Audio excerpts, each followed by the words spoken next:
Hey, what's up, blue collar business owner? Welcome back to the Blue Collar Prosperity Podcast. I'm your host, Paul Maskill, where we focus on helping guide you to have business that produces consistent, positive cash flow.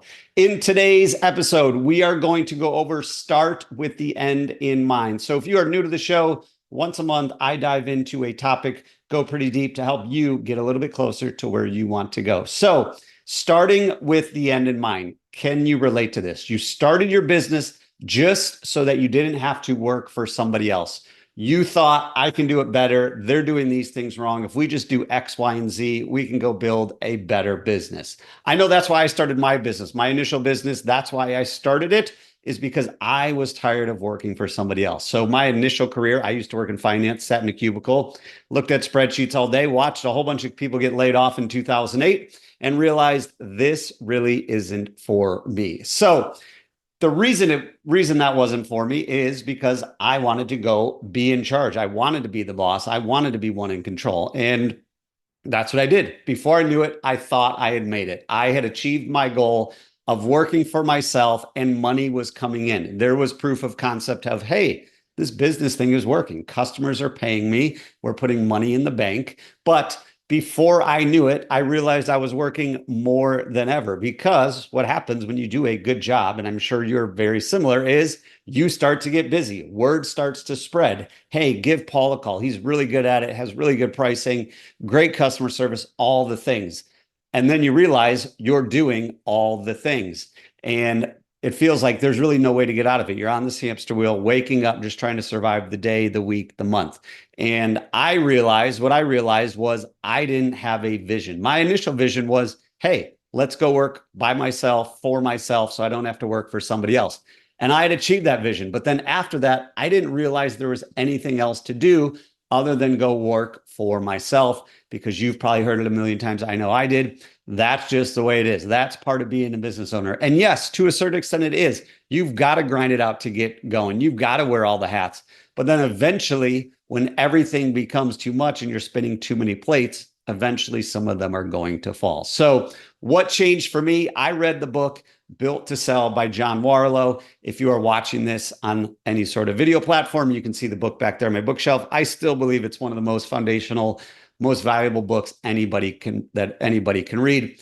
The reason for it is when you build a business to sell, it means it can run without you, even if you never want to sell it.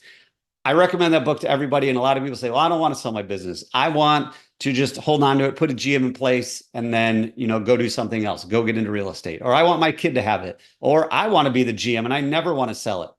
That's okay, even if you never want to sell it. But the key to having a sellable business is it can run without you. If your business can run without you, let me tell you, it's a lot less stressful and you have a lot more freedom, even if you never want to sell it. So I have sold 4 different businesses for 4 different reasons, but the key is they were all sellable. So I'll just kind of walk you through it real quick. The first business I sold, I was just kind of maxed out. We were running after school programs for elementary kids. So we were running after school golf programs, actually. And then we added tennis. So we had, at the peak of it, we had 44 employees. And what I realized was the revenue per employee for that business was very, very low because every employee was only working like 1 to 3 hours a day. Nothing happened during the day. Once school got out, we had 44 coaches going out to different schools in the area delivering these programs. So the revenue per employee was very low. It was a very fun business. That's why I got into it originally, but I kind of maxed it out. We got into most of the schools in our area. We were doing most of the things.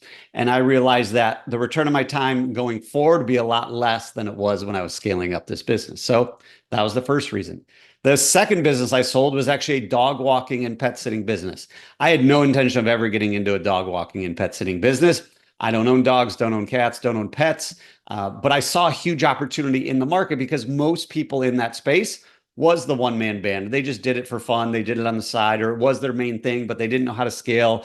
They didn't know how to build a team. And I knew how to do that because I just left a business that had 44 employees. So we had scaled it up, put a lot of cool technology in place, built an awesome customer experience.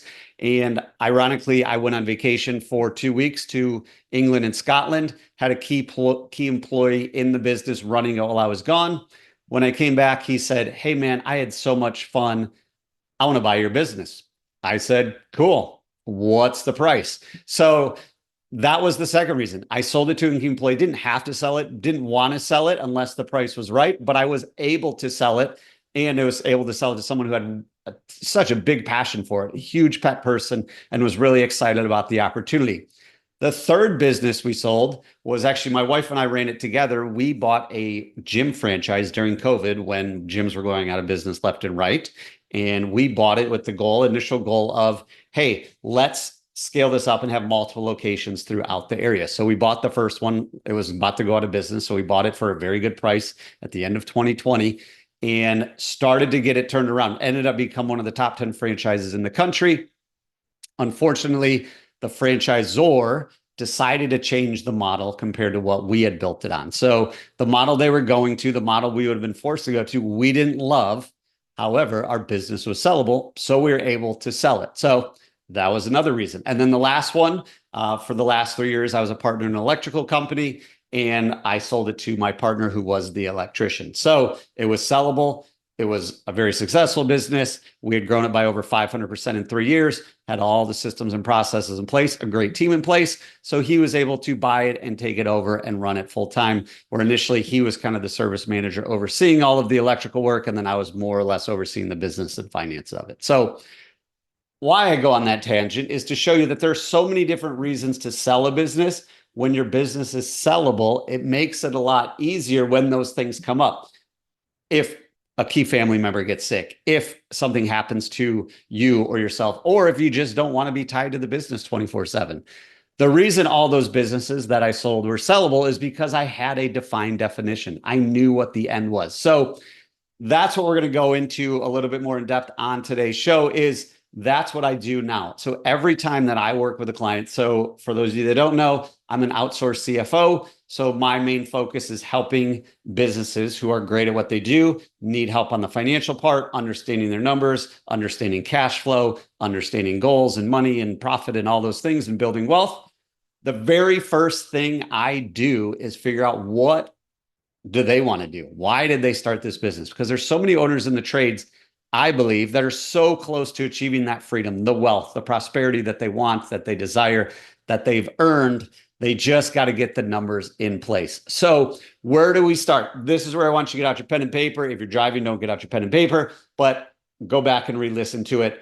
First, we got to figure out, what does our ideal life look like? My number one belief is that we can leverage our business to build a life that we love.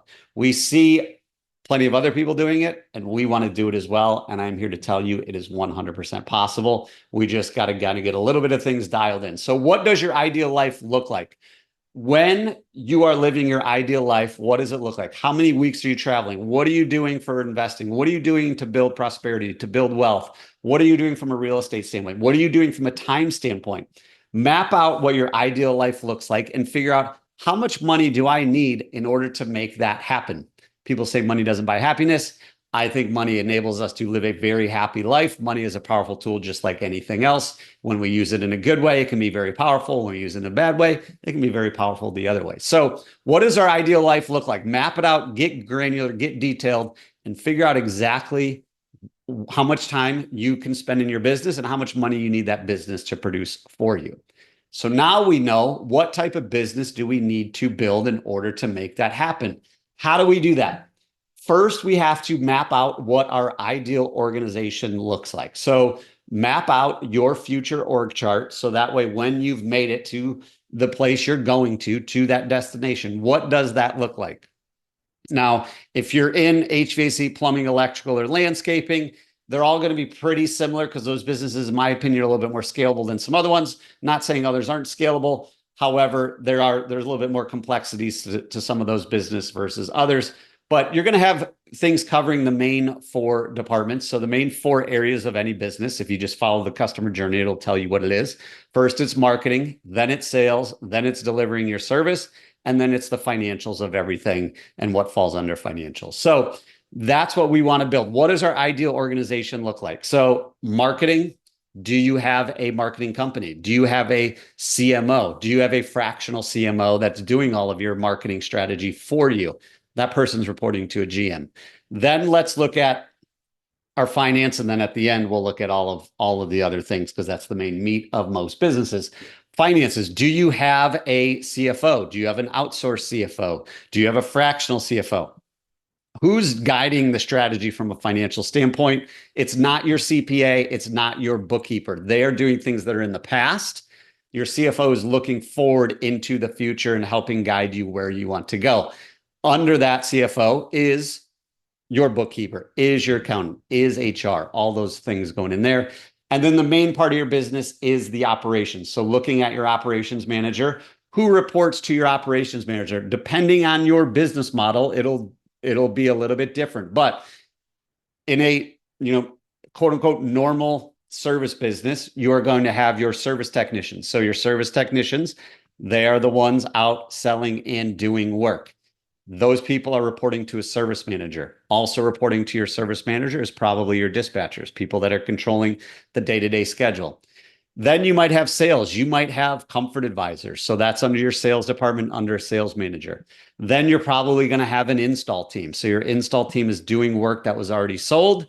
It's probably install technicians. It's probably apprentices. Maybe there's a permit coordinator in there, depending on how your business operates. The next part of your operations is your customer experience, customer service rep, whatever you want to call it. I always like to call them customer experience specialists. So you've got all the people answering the phone, and then you probably have someone managing all of those people. Eventually, if there's 4 or 5 people answering the phone, you probably have what a lot of people call as a call center manager.